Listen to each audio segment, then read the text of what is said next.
Okay, Dr. Azzolino is an expert in functional neurology and will take us on a journey of understanding how the many aspects of neurological development coalesce to make us human. He will discuss injuries, infectious, and exposures to toxins that are responsible for a decline in function, and most importantly, what can be done to restore function and vitality. He will share the many objective measures that can be used to assess and rehabilitate cognitive performance, spatial awareness, balance and coordination, sensory and motor processing. Dr. Sergio Azzolino is an internationally renowned chiropractic neurologist who has been serving his profession and patients from around the world since 1995. In 2012, he was appointed by Governor Brown to the California State Board of Chiropractic Examiners, reappointed in 2016 and served as chair for several years. He's a 2017 graduate of Harvard Medical School's Global Clinical Scholar Research Program. Please welcome Dr. Azzolino. Okay, thank you, everybody. It's a pleasure to be here, as always. It's a great group of individuals that it's always inspiring to see so many lay people, with such a high level of knowledge. It's what keeps us going. So we have a lot to cover tonight. I will go as in depth as you like. As you know, time is going to be of the limit here, and so you let me know. Susan knows I speak quick sometimes, so she gives me these short little windows and says, cover everything about the brain in a short little window. So we'll do the best we can. So nonetheless, I have a fairly diverse background in that my undergraduate studies were in nutrition. I went to chiropractic school, graduated in 1995, have a postdoctorate degree in neurology and several different board certifications in that regard. Started in the world of integrative medicine and have had an integrative practice for over 20 years. And like Dr. Akil, as he said, the beauty of having an integrative practice in its true sense is that we get an opportunity to really examine individuals, see what they truly need, and in turn, give them what they truly need.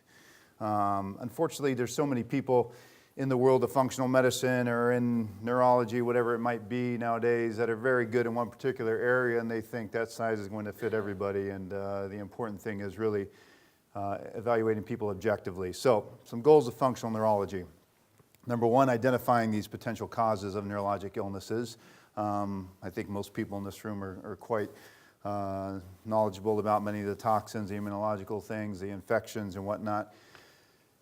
Secondarily is objectify the deficits, which is extremely important because unfortunately, as we'll discuss, many people are presenting with symptoms, and most efforts are placed at addressing one's symptoms, and then lastly, really implementing some rehabilitative measures that can address these deficits. So, why did things go wrong with our brain? This is not an exhaustive list, as you can imagine. There's many different reasons why things can go wrong, but these are things that all of us, especially in the Bay Area, see on a daily basis. And unfortunately, as you know, there are a lot of party friends, meaning someone has Lyme disease and suddenly you start seeing all the co-infections. You see the mold, you see the metal toxicities. An area of my research, and one of the main reasons why I went through the course I just completed over at Harvard Medical School, is one of the things that we deal with most frequently are traumatic brain injuries. And I could tell you that we're looking at publishing some research coming up soon that's pretty profound in that what we're seeing is a lot of people with traumatic brain injuries.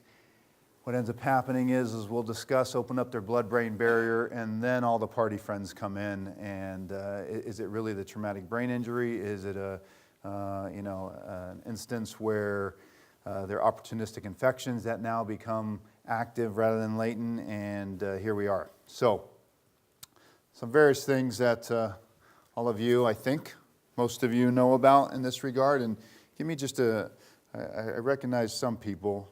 Give me a raise of hands of how many people feel that you've had enough in here about infections, Lyme disease, and whatnot. Is that it? Come on, really? Okay, well, there's people that I'm sure you have speaking on a regular basis about these things, so I'm not going to. We would like an expert on Lyme disease. We haven't had that. We will find you one. I have an expert in Lyme disease in my office. We have 3 chiropractic neurologists, 2 naturopaths, 2 naturopathic residents that are coming aboard next week, and a medical physician that's Dr. Ken Stoller, who worked at the Amen Brain Clinic for years and deals a lot with Lyme disease, and there's plenty of Lyme experts in the area. But nonetheless, these are infections that I think all of us should be screened for. We have an infectious panel that we run on most people if they're having significant neurologic illnesses.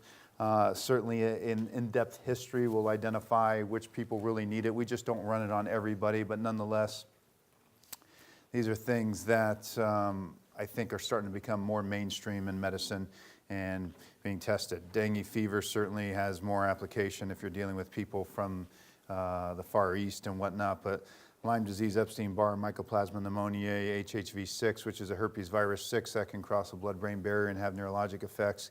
Chlamydia and pneumoniae are huge. Streptococcal antibodies. Is everybody familiar with PANS? Pediatric autoimmune neuropsychiatric disorder. It's not just in pediatrics. What can happen is, long story short, people can develop antibodies to the streptococcal infections, excuse me.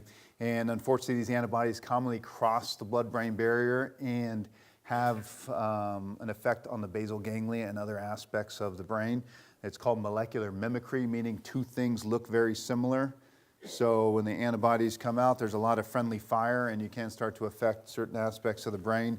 Extremely important in anybody with some neuropsychiatric illnesses, anybody with movement disorders, anybody with tics and tremors and whatnot, because it changes things from a psychiatric issue to an immunological issue. And regardless of which infections you have here, you need to address the infections, but the key take-home that I want you all to understand here is that we have some brilliant Lyme doctors in the area, brilliant doctors that deal with infections. These infections, especially Lyme disease, can destroy your life.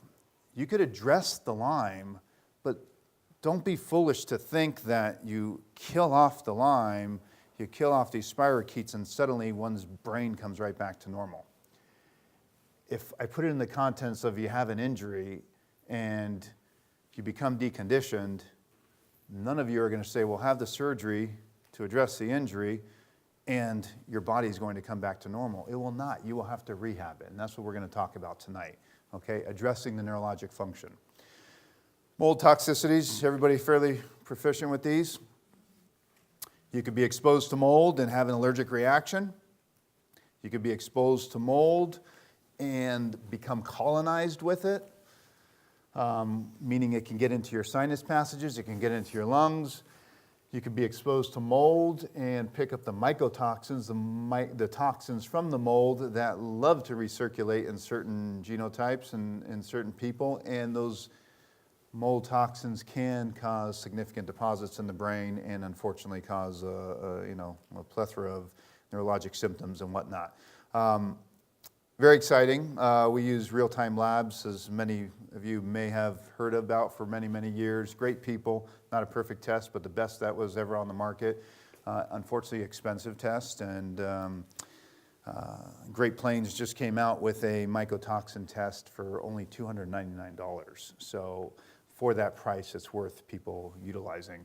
Richie Schumacher's done a great deal in this world. I learned a lot about molds many years ago from Vincent Marinkovich, who unfortunately passed on about 15 years ago or so, but he was in the area here. I don't know if anybody knew him or had any interactions with him, but great guy. His thought was mostly that people were colonized with mold, and a lot of people were using antifungals to rid themselves of these. Schumacher's more on the mycotoxins and the toxins recirculating. If you have mold, if you've been exposed to mold, you know, the visual contrast sensitivity test, some of you may know, is only a $15 test. You can go to survivingmold.org and do the test. It's a great screen. If you test positive for that, I certainly suggest you get tested for mycotoxins. And I also strongly suggest you have your nasal passages swabbed and swabbed well. We do a lot of training on this in the office, and if you don't swab the nasal passages well, you won't pick much up. You have a nice big nose like mine, you have to get up there, okay? And if people aren't tearing, you probably didn't get high enough. Hate to tell you. So something to look into. Chemical toxicities. Welcome to our new beautiful world, right? We know we're getting bombarded with this stuff, and as you can see right at the bottom of the list here, glyphosate or glyphosate is astronomical levels. You know, I've been gluten-free for 15 years or 16, 17 years myself now. As most of you probably know, people with gluten sensitivities go over to Italy, they go to France, and they say, I feel great. Is it the red wine? Is it the people? We don't know, but certainly there's much more interest in looking at these chemicals that are being used in our food supply, and is it really the gluten? I don't think gluten's evil, but nor do I think it's a great food to consume. Is it really the gluten, or is it some of the chemicals that are mixed in, some of the glyphosate and whatnot that may be causing a reaction? Once again, Great Plains, and I don't work for any nutrition company. I don't work for any lab. We pit them all against each other. I'm known and hated for doing cross samples because I hate to have my reputation on the line of doing a test for a patient and the lab makes a mistake with the test. So we'll do cross sampling or split samples, meaning a new test comes out, and I already spoke to Great Plains about their mycotoxin test. I said, are you willing to do split samples? They said, absolutely. And what that means is somebody's urine gets sent to 2 different labs and we get to compare. Either it's a nice phone call or it's a bad phone call after, okay? Either we're asking for a refund or we're endorsing the lab. So once again, Great Plains does this test called the GPL tox screen. Genova also does a very good environmental screen, great to look at. And I'm going to skip through this stuff if you guys want to talk more in depth, but there's, you know, my passion is really the neurologic component. Yes? Can you mention again the Great Plains, the name of the tox screen, the test? So GPL tox, or an environmental tox screen, you want to add on the glyphosate. They don't run it together. And they are coupling that together with their mycotoxin tests now. And that's only been out for about a week. The GPL tox we've been using for a long time, okay? Heavy metals, I'm sure you all know about these things. Look at this slide. Is your artificial turf toxin? Well, look at this. Less toxin than your Uncle Ben's rice. Less toxic, this has Uncle Ben's, and the lobster here has the cadmium. Planters peanuts, the nickel, the benzenes from the cans and whatnot. Yes, it's a problem. The artificial turf, if those of you don't know, has basically corrugated tires mixed in. So if you have kids, grandkids, and all the rest playing on this stuff, lobby the the local association to change that stuff out. I am the medical director on with some of the leagues with their traumatic brain injury issues, and we got one whole place in Danville to change their grass, which was $250,000. But what a world of difference when you're standing and playing on 100-degree turf that has tires, that you could just smell the volatile chemicals coming up inside of you. So, you know the story with foods, fish, and all the rest. You got to be careful. The environment's loaded. Supplements need to be loaded. You have to be very careful with supplements. I've seen so many patients in the last couple of decades that have toxic metals. And, you know, patients, and I say this with all respect, tend to think that they found the magic supplement online and that doctors just haven't spent enough time online searching for those supplements. I could tell you that most of those companies don't market to us, because when they market to us, we simply say, let me see your split sampling, let me see your nutritional assay, let me see your proof. They don't like that, okay? That would be like me walking down the street telling you I'm Grace. You say, well, where's your diploma? You know, leave me alone. Why are you bugging me? Why are you harassing me? So understand that some of these supplements, and I've had people send their chlorella out to independent labs and say, I'm not going to put my hands on it, you do it, and it comes back loaded with lead and mercury. And they're taking that for that very reason. We haven't found chlorella to be that useful in doing that stuff. You know, we've tried the zeolites, we've tried a lot of these things. I personally just haven't found them to be that beneficial on repeat testing. Dental fillings, you know, make sure your dentist's up to speed on these things. It's alarming what some of them are putting in their mouths. Orthopedic implants, you know, we probably have a couple replaced hips in here. Anybody? You can test for compatibility testing. I don't know if you're aware of that. There's compatibility testing to see if you're going to respond to those orthopedic implants. Cosmetics, that's why I don't wear lipstick or eyeliner, because they're loaded, okay? They are loaded. You know the dirty dozen of fruits and vegetables. Look at the dirty dozens of cosmetics and educate many of the young people out there. Tattoos, classic, okay? Hopefully we're all grown up enough, right? We don't need to get any new ones because they start to sag. We're already there, right? Super quick thing back on the dental fillings. I had a mouth full of mercury my entire life. I had them removed, but not by a biological dentist. And what I was told by someone else in the holistic, in this world, was that now it became more toxic in my body because the way that they were removed wasn't, there was the proper, is that? I have too many friends that are dentists that slowly came to the other side of, okay, mercury is bad. Personally, and this may upset some biologic dentists, I don't think it comes down to being a biologic dentist. I think it comes down to being a good dentist and knowing how to get that mercury filling out quickly. Because I've had friends that are dentists that didn't buy the mercury story, but they could pop my mercury filling out within a second or two with having just high vac right here that I would hold. And, so you want to avoid the... So what happens, I'm asking you because I had this done and it wasn't done that way, what happens to it, does it become more poisoned? Well, you don't want me to answer yes, but possibly. I generally suggest to patients not to remove more than 1 or 2 fillings a year. Now, if you had good insurance, so dental insurance like I did and your parents did when you were young, you had a mouthful of mercury, and I certainly had a mouthful of mercury. I've been working on this for probably about 15 years. We just want to use the mic when we're doing it. I'm sorry. Okay.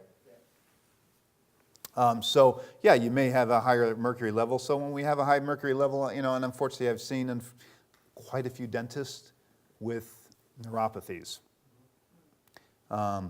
And, they finally come around to, okay, I guess it's coming from that. But nonetheless, we generally suggest don't take more than 1 or 2 a year. If, we do glutathione injections in the office, we load people up on that stuff before they start doing it. Make sure all your detox pathways are opened up. If it happened, it happened. Just work on getting it out, okay? You can work on getting it out. And any other questions? Did I answer your question? You don't have vaccines up there. I don't, and you know what? I should have. And that's for no other reason than I didn't put it on there, but certainly when I put medications, I'm lumping in vaccinations, and certainly we see a tremendous amount on that, and we probably have a target on our head in the office because my physician is writing some vaccine exemptions for people, and so I put him next to the front door. I would think you would recommend testing for her to find out. I would absolutely recommend testing. And the best way to test, if you look at blood level testing, we're going to digress here forever, but that's okay. I'm here for you guys. If we look at blood level testing, it's only going to tell you the most recent exposure. You could look at whole blood analysis, which is better, more expensive. You could look at a 24-hour just dumping of your urine, and you could also look at 6-hour chelation, which I'm the biggest fan of. And with 6-hour chelation, you're best to work with. DMSA is a substance we all used probably about 10 years ago. The FDA labeled it a controlled substance. I've used it hundreds and hundreds and hundreds of times with chelation. I had maybe 1 or 2 patients say my stomach felt a little upset. So nonetheless, we are naturopaths and physicians in the office do DMSA, they do DMPS injections also to provoke it. The best way is draw your blood, in my opinion. Draw your blood, see what's currently in your blood, do a 24-hour collection to see what you're naturally dumping, do a 6-hour challenge, and see what's being pulled out. Okay?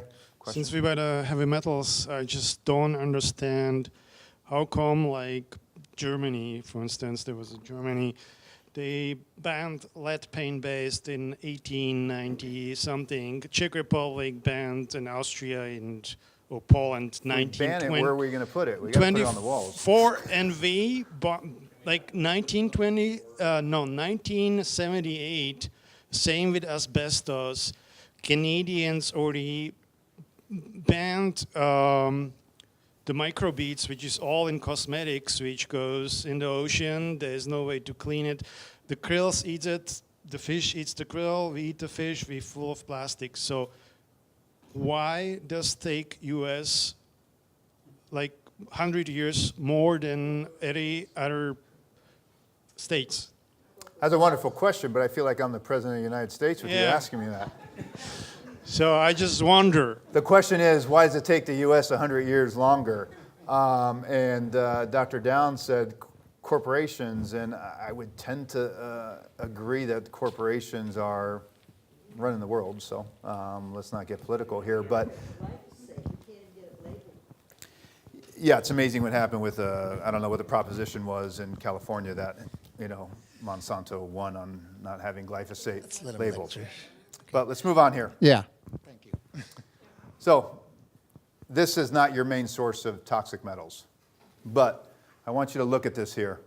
This is recent. This is last week. We tested a lady that her 6-hour chelation, her mercury came back fine, her lead came back fine, her cobalt is at 11.2, shouldn't be over 0.9, okay, and her chromium is at 7.3. Now, being a chiropractor, I've seen thousands of people that have had hip replacements. I've seen many that have done great as a quality of life issue. I'm not against the hip replacements. I've seen many that have severe pain after. And I could tell you, I tell all of them, go back to your surgeon, see if there's something they could look at there. We always test these people for allergic reactions to these metals. Not everybody reacts to them.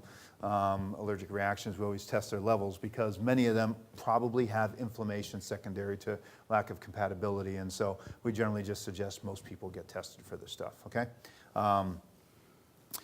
Another big source of what happens with the brain, traumatic brain injuries, okay?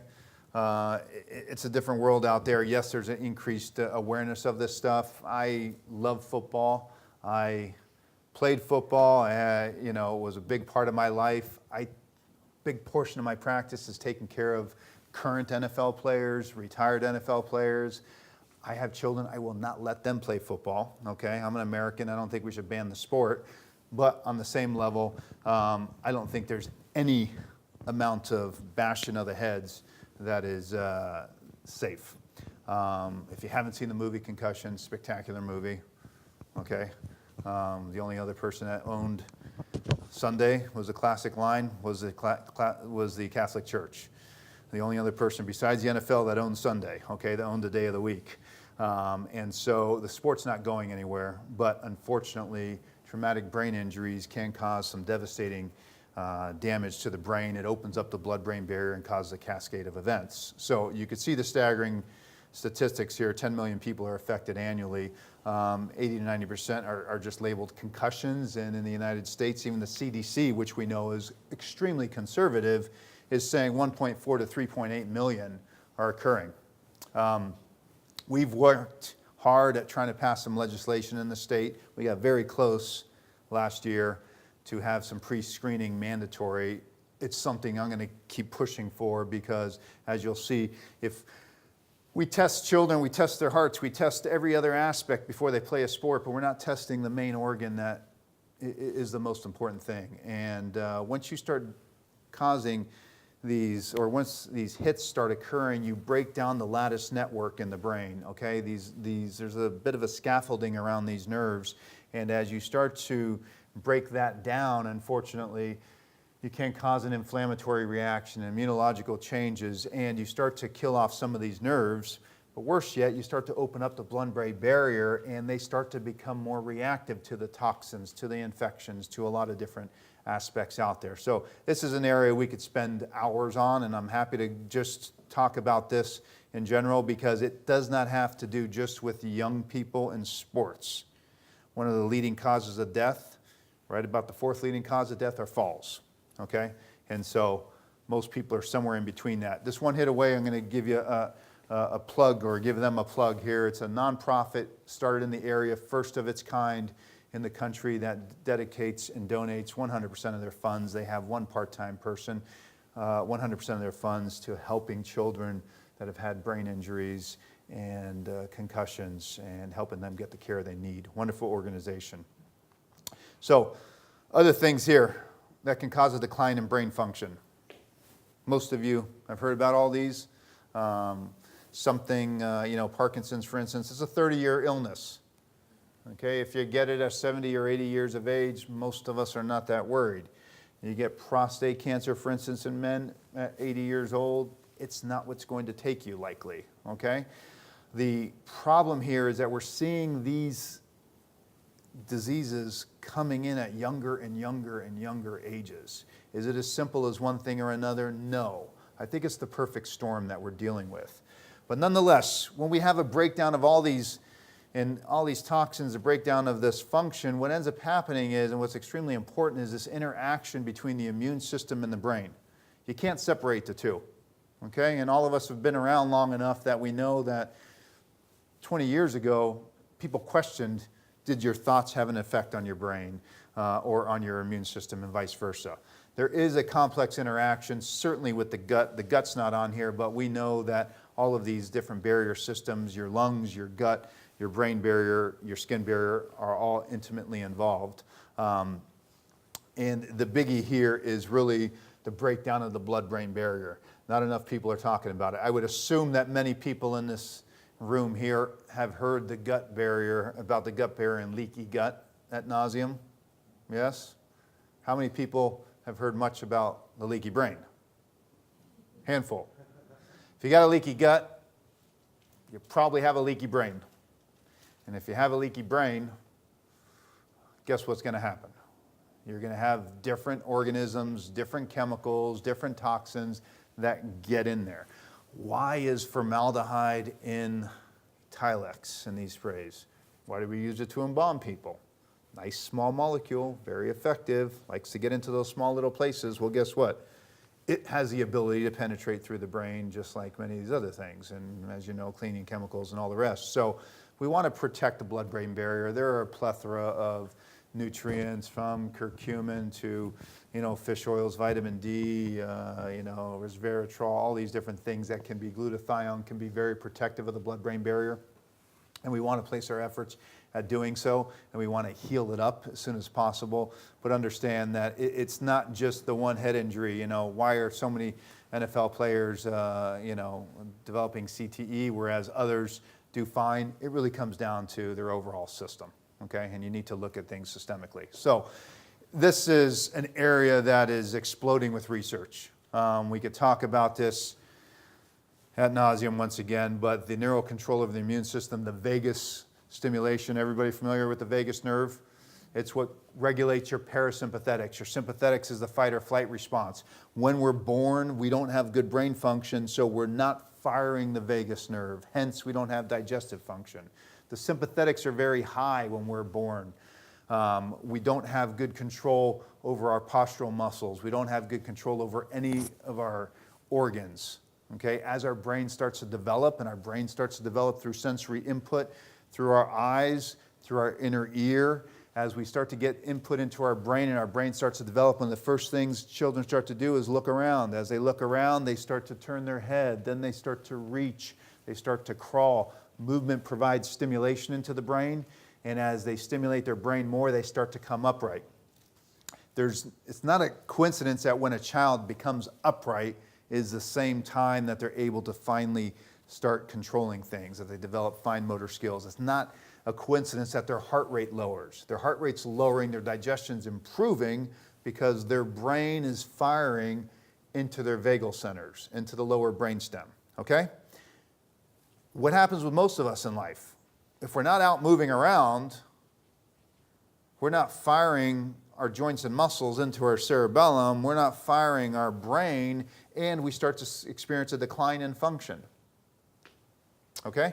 As we do that, our vagal centers start to go down. As our vagal centers start to go down, we lose a lot of the immunological control. There's a ton of information out here talking about right-left brain imbalances, how the right brain inhibits the immune system, how the left brain stimulates it and whatnot, but that'll be for another date. With all these conditions, as we start to see the brain decline in function, these are the things people present with. These are the complaints they have. This is what any neurology office is loaded with, and I would argue this is what every medical physician's office or any practitioner's office is loaded with, okay? All of these different complaints. Now, many people will say, oh, well, what do you do for balance disorders? What do you do for dysautonomia? You have to look at function, okay? One of the greatest things we see with Lyme disease is people don't come in and say the spirochete is bothering me. They don't say that. They say I'm dizzy. They say I can't regulate my heart rate. I get up quickly. I feel like I'm going to fall over. They say I have neuropathy. They say I have brain fog. So I challenge many of the doctors, say, what are you treating? Are you treating the Lyme disease? Or are you treating these symptoms? Because if they didn't have those symptoms, you wouldn't be treating Lyme. You're not going to just run the test on every single person. And so it is the deficits that are bringing people into physicians' offices, and unfortunately, much of the efforts are placed at just trying to eradicate the infection, trying to eradicate the toxic metals, trying to eradicate these issues, whereas if we start looking at the function, as we've talked about, then we're going to have some objective parameters on what to do. So, we talked about potential causes. Not an exhaustive list, there's plenty more. The key here is looking at the deficits, not focusing on the symptoms, really objectifying the function so that we can put together a rehab program. So what is necessary here? You need to have a neurologic exam to really just look at function. And neurology has exploded, as you all know. Unfortunately, most allopathic neurology is focusing on the disease.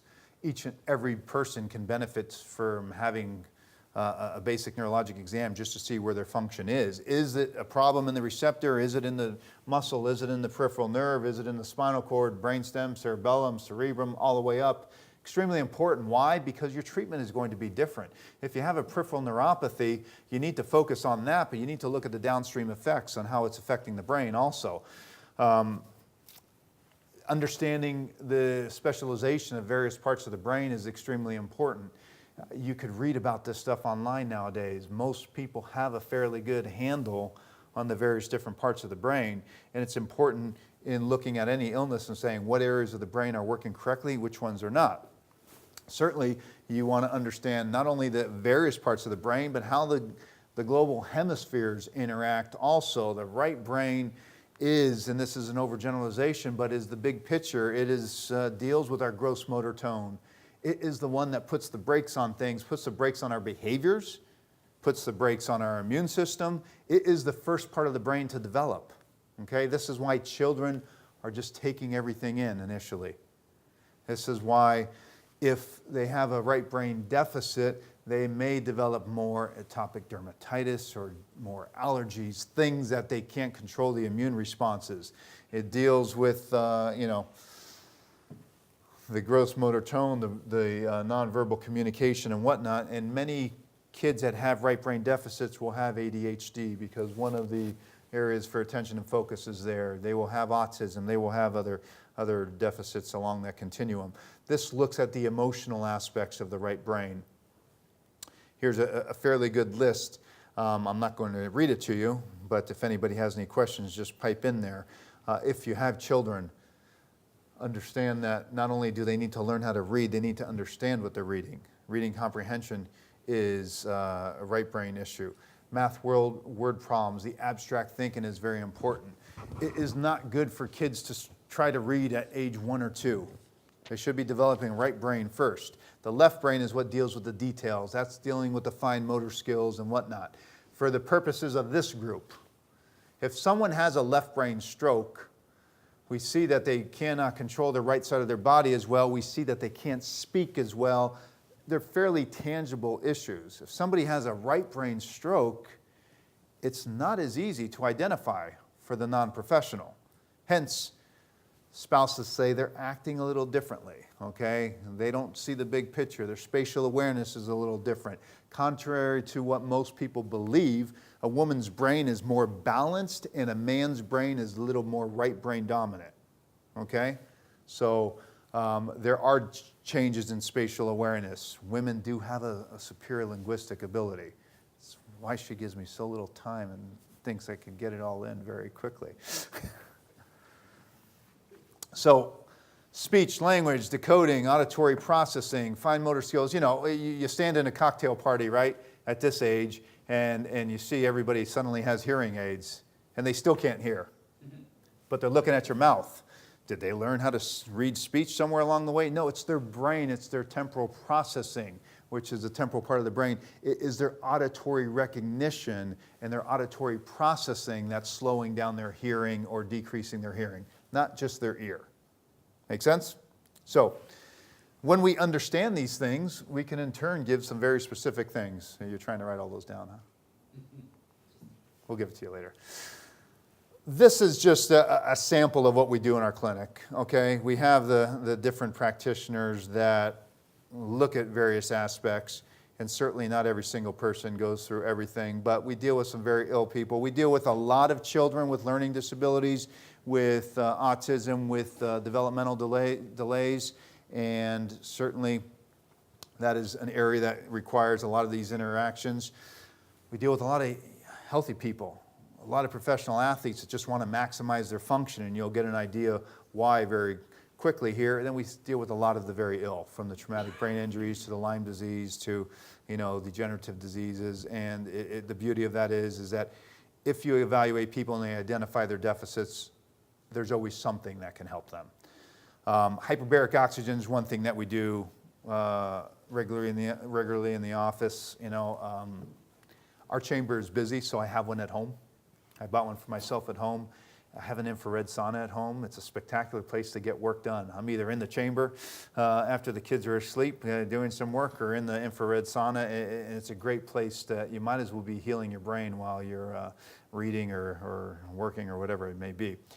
So a good functional neurologic examination needs to look at a variety of things. You need to look at the sensory system, because our brain is driven off the sensory input. So everything from joint position sense and understanding if you're losing joint position sense is extremely important. Understanding, can you sense things on your body? Extremely important. Can you sense vibration? Can you sense crude touch? Are you starting to lose temperature discrimination? Very important, because all of these things tell us how that peripheral nerve is doing and tells us how the various relays in the brain are doing.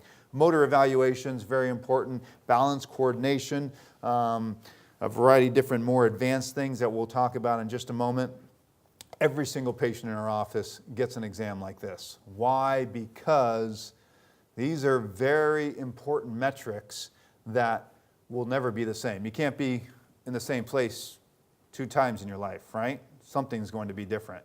So if you have a good assessment and know where you're at, you could always reflect back and see how gravity's affecting you, how the clock is affecting you, how your lifestyle and the decisions you make are affecting you. So, computerized dynamic posturography, simple, easy screen that can take literally about a minute, put you on a balance platform.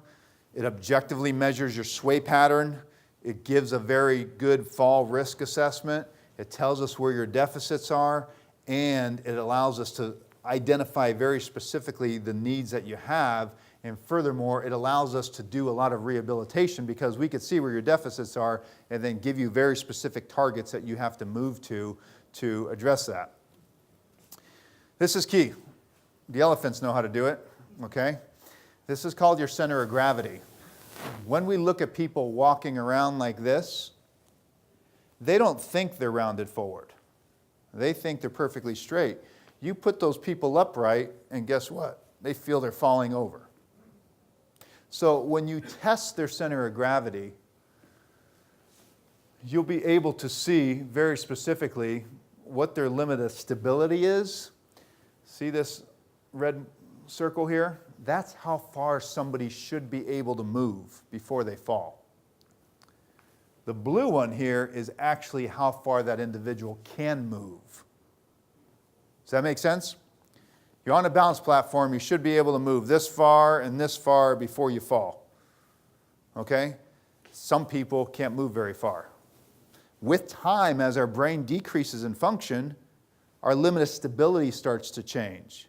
What's the difference between an athlete getting hit very hard? They look like their head's going to come off and they bounce right back up and keep running. Versus someone in their 40s that goes over and sprains their ankle and tears their hamstring versus someone in their 70s that goes over and puts their arm out and breaks their wrist versus someone in their 90s that goes over and doesn't even have that reflex and smacks their head and grows their wings. It all comes down to the reflexes. And these things, unfortunately, don't just disappear overnight. They start to slowly drop off, okay? And then, unfortunately, they sometimes go off like a cliff. And so this is one of the things we wanted to do for pre-screening. This is actually probably the best thing that you could do to look if somebody's fatigued with sleep deprivation and whatnot, because it takes just moments. This looks at not only their limit of stability, it looks at how they can stand on a perturbed surface, a hard surface. It looks at their stability score. It looks at age-matched, average scores. It looks at how far they're swaying. Beautiful test, takes minutes. Literally, you could do this entire test in about 3 minutes. Should be done. I'm sorry?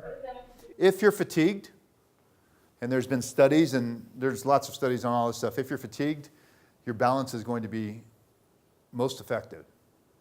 And so they've looked at studies with truck drivers saying we should be just simply putting them on a balance platform and checking their balance and saying, you can't drive anymore. It's one of the most notable things because so much of our brain output is designed to control our balance and coordination. We got to move along here quickly. So VNG looks very specifically at eye movements and tracking. It can test various parts of the brain. We can look at very specifically, if this will work here, it will. This is what we call a nystagmus. Those eyes should be still. This is somebody with goggles on that they can't see what's happening. If we take the goggles off and they just look in dark, they're going to be able to suppress that. This is the person that has dizziness. And if you know what happens. If you have back pain, everybody is a doctor. If you have dizziness, everybody knows what to do for dizziness. You have a divorce, everybody's an attorney, right?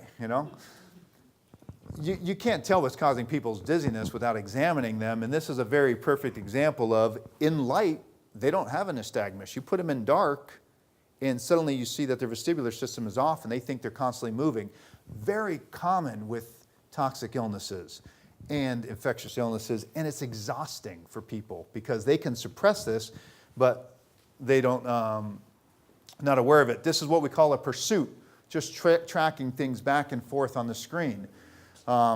This looks at the gain right here. They're 1 for 1, meaning they're moving at the same speed. There's 2 different lines here. There's a blue line, there's a green line. The blue is the computer, the green is the individual. This is a real life scenario. The blue is the computer, and look what's happening with this person's eyes. Okay? Now, somebody may say, well, I'm having trouble reading. Right? We've all been tired and we try to read and our eyes bouncing back and forth. They may say, the world is, I turn. Anybody heard this? I turn and it takes a couple seconds for the world to catch up to me. So what do? We slow down, okay? This is what this looks like. You cannot see this without examining these things. Look at those eyes beating back and forth. Are they standing? They're sitting. Sitting perfectly still and just tracing something on the screen. Very common. These are called saccadic intrusions, not psychotic, saccadic intrusions, okay? We'll make you psychotic though. And you could test these at 3 different speeds, okay, to see exactly how that person's reacting. I'm not going to show you all these issues here. But the key is when your eyes move fast, when you have a saccadic movement, you do not know where you are in space. Your brain shuts down those parts of your brain. Can you imagine if you felt the world doing this constantly like this individual? You'd lose your mind. Okay? So you temporarily shut down where you are in space. What do you think that does to your balance? It causes it to go down. What do you think it does to your cognition? What do you think it does to your awareness, your spatial awareness, all the rest? It just goes in the tank, okay?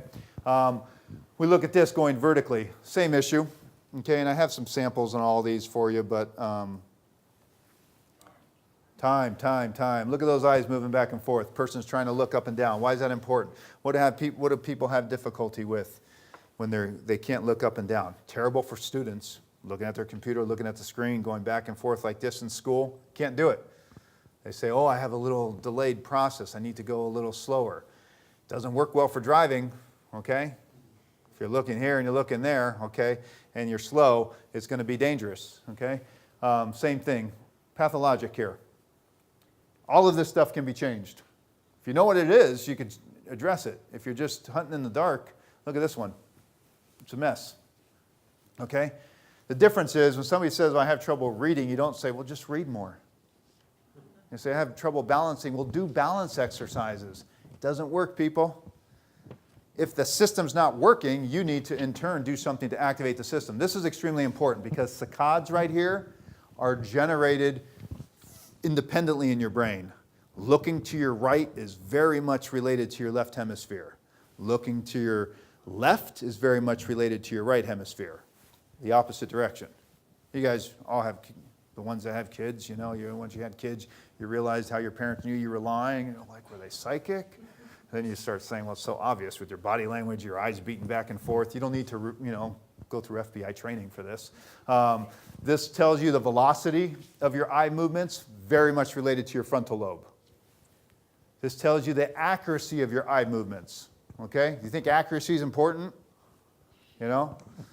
Every time I back out of the driveway, I slam to one side. This tells you the reaction time. These should be below 200. This is an individual that underwent anesthesia, and unfortunately, their reaction, their latencies goes from 200 up all the way up. This is an individual that has a big asymmetry from 339 on one side to 255, means one hemisphere's functioning very slow. These are what we call optokinetic responses. These look very specifically at how you're processing movement in the environment. This is a pure reflex. Watch the eyes move. You can't control that. Pure reflex, just with stripes passing in front of you. Very important to assess because some people can't process movement well. This looks at when we're spinning you. When we spin you and we take away your visual reference, look what happens. This is what your eyes do. Very important to look at those things. So there's a variety. This looks at very specifically your right, left hemispheres, but this is a baseline screening that's used for concussions. These are the things that it tests very specifically. This is the beauty of this test. In about 15, 20 minutes, you get this graph. Your symptom severity, your processing speed, your trails test, your choice reaction time, your simple reaction time, and your balance. This is a pre and post. If you can see the dates here, that's 4 days pre and post treatment. The small one is right after a concussion. That is after treatment. This is something called a Dynavision. It is the best out there for the last 25 years at dealing with reaction times and speeding this up. And there's a plethora of research there, you could see. And this is another type of system that we could design and customize the program specifically for your areas of deficit, where we can just put some letters on the screen, have you react to the letters, and have you deal with spatial awareness. So there's not a shortage of things here that can be done. The key is really assessing where you're at in your state, and last slide here, and really customizing a treatment program. Plenty of information. I'm happy to speak to you all. You can get my information here. We have a good network of practitioners throughout the world that can really give you some guidance. This is the way of the future, people. Okay. All those things are important, but you got to address the brain. Fortunately, we have no time for questions, and you have to be out here at 10 o'clock.